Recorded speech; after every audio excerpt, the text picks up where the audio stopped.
Et la quatrième conséquence, la quatrième manière par laquelle l'hypertension artérielle bousille la vie des dizaines de milliers de personnes à travers le monde chaque jour, c'est la destruction des reins. En réalité, lorsqu'on parle des reins, ce sont des organes qui jouent en quelque sorte un rôle de filtre. Lorsque nous mangeons, la digestion est faite, les nutriments vont entrer dans la circulation lorsque vous buvez de l'eau et tout ce qui va avec. Les reins s'occupent de la filtration du sang. Ils s'occupent de la filtration des déchets qui sont dans le sang. Qu'est-ce qui se passe lorsque vous avez l'hypertension artérielle? Imaginez un instant vos reins comme un filtre comme ça. Le sang va passer, le sang passe, le sang passe, le sang passe. Et lorsqu'il passe, les déchets qui sont présents dedans vont être arrêtés comme ça.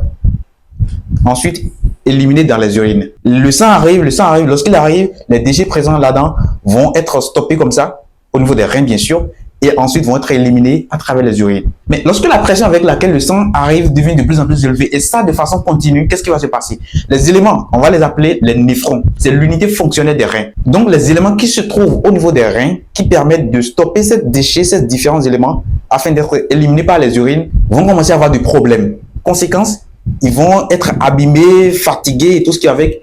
Et puis par la suite, lorsque les déchets arrivent, ils vont passer à travers les reins. Conséquence, les reins ne jouent plus leur rôle. Vous allez commencer à avoir pas mal de problèmes. Et déjà à cette étape, on va parler d'insuffisance rénale.